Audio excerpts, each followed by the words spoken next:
السلام علیکم ورحمۃ اللہ وبرکاتہ۔ امید ہے آپ سبھی حضرات خیریت سے ہوں گے۔ جیسا کہ اس سے پہلی والی ویڈیو میں ہم لوگوں نے دانتوں کے ناموں کے متعلق بات کی تھی، اسی طرح اس بار ہم لوگ حرف تہجی کے مخارج اور اس کی ادائیگی کے بارے میں بات کریں گے انشاءاللہ۔ اگر آپ میں سے کسی نے ہمارے اس سے پہلے والی ویڈیو کو نہیں دیکھی ہے تو گزارش ہے کہ آپ پہلے وہ ویڈیو دیکھ لیں تاکہ آپ کو یہاں پر مخارج کو سمجھنے میں آسانی ہو۔ تو بلا تاخیر ہم لوگ جو ہے اپنے آج کے سبق کو شروع کرتے ہیں۔ بسم اللہ الرحمن الرحیم۔ الف مدہ۔ الف مدہ کا مخرج ہوتا ہے جوف حلق۔ اس کے بعد ہے واو مدہ۔ واو مدہ کا مخرج ہوتا ہے جوف شفتین۔ شفتین کے معنی ہوتا ہے ہونٹ۔ اور اس کے بعد ہے یا مدہ۔ یا مدہ کا مخرج ہے جوف وسط لسان۔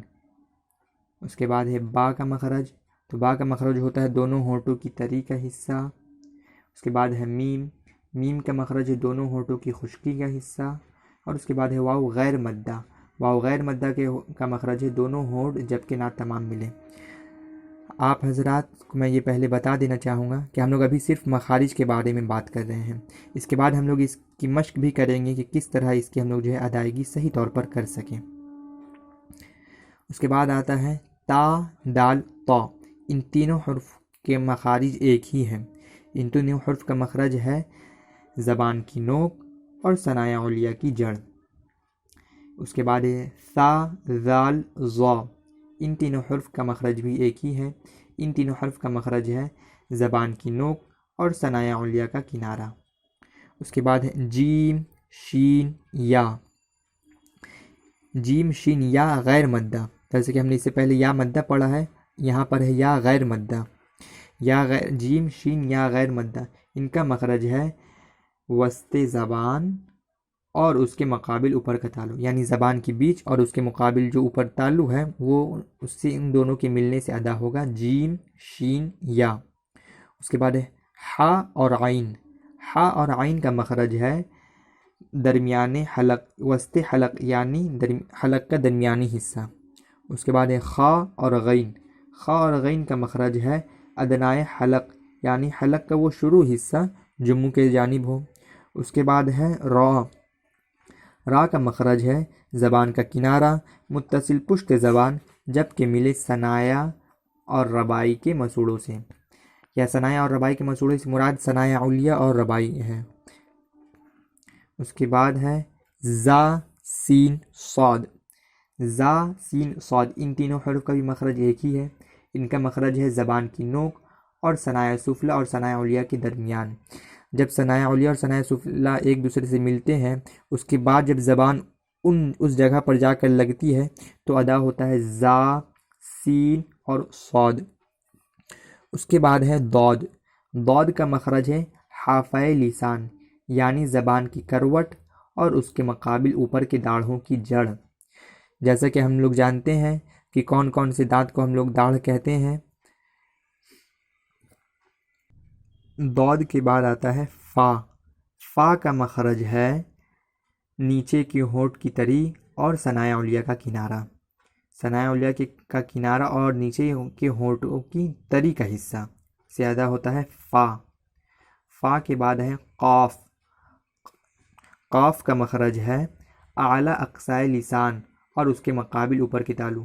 اعلیٰ اقصائے لسان سے مراد جو ہمارے حلق کے قریب جہاں جو زبان ہے وہاں وہ زبان اور اس کے مقابل اس کے اوپر کے تالو۔ قاف کے بعد ہے کاف۔ کاف کا مخرج اسفل اقصائے لسان اور اس کے مقابل اوپر کا تالو، یعنی جہاں سے ادا ہو رہا ہے قاف اس سے تھوڑا اور آگے، جب ہم اور پیچھے نہیں اور آگے، یعنی یہ دانتوں کی طرف جو اگر اور تھوڑا سا آگے بڑھیں گے تو وہاں سے ادا ہوگا کاف۔ کاف کا مخرج ہے اسفل اقصا لسان اور اس کے مقابل اوپر کے تالو۔ اس کے بعد ہے لام۔ لام کا مخرج ہے زبان کا کنارہ اور ثنایا، ربائی، انیاب اور زواحق کے مسوڑے۔ ثنایا، ربائی، انیاب اور زواحق کے مسوڑے۔ اس کے بعد ہے نون۔ نون کا مخرج ہے زبان کی نوک اور ثنایا، ربائی اور انیاب کے مسوڑے۔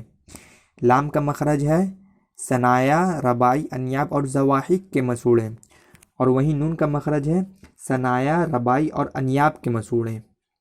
اس لیے اسے تھوڑا یاد رکھیں، کیونکہ اس میں جو ہے کئی لوگ جو ہے مطلب یہ کنفیوز ہو جاتے ہیں کہ کس کا کیا مخرج ہے۔ اس کے بعد ہے ہا اور حمزہ۔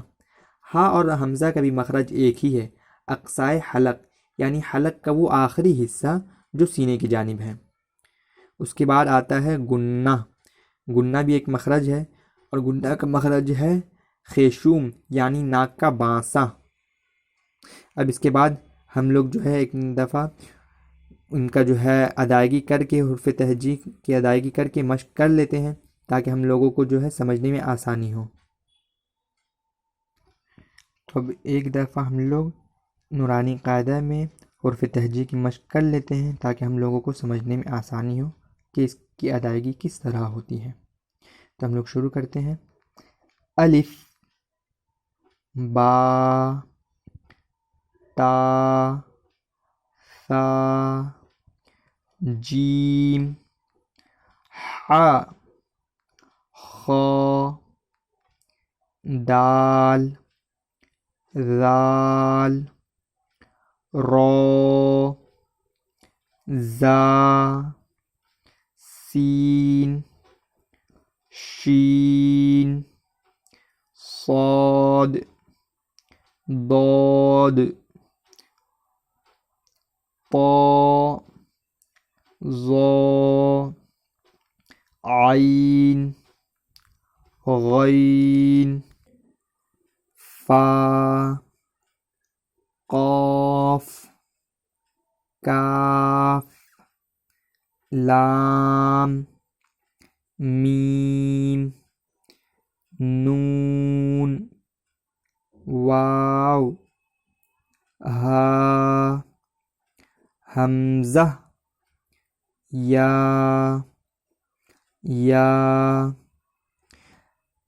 جیسا کہ ہم لوگ اس سے پہلے ہم لوگ پڑھ چکے ہیں کہ کس حرف کی ادائیگی کس طرح ہوگی، تو ہم لوگ اسی طرح مشق کریں، پہلے دانتوں کا نام جان لیں، اور پھر زبان اور دانتوں کو اسی طرح جو ہے ادا کریں جس طرح بتایا گیا ہے۔ دانت اور زبان کو انہی جگہوں پر اگر ہم لوگ رکھیں گے تو خود بخود مخارج ادا ہو جائیں گے انشاءاللہ۔ تو آج کے لیے بس اتنا ہی، انشاءاللہ پھر ملاقات ہوگی اگلی ویڈیو میں۔ اور اگر آپ میں سے کسی نے اب تک ہمارے چینل کو سبسکرائب نہیں کیا ہے تو گزارش ہے کہ آپ ہمارے چینل کو سبسکرائب کریں، اور اگر ویڈیو پسند آئی ہو تو لائک کرتے جائیں۔ انشاءاللہ پھر ملاقات ہوگی اگلی ویڈیو میں، تب تک کے لیے اللہ آپ سبھی حضرات کو اپنے امن و امان میں رکھیں۔ السلام علیکم ورحمۃ اللہ وبرکاتہ۔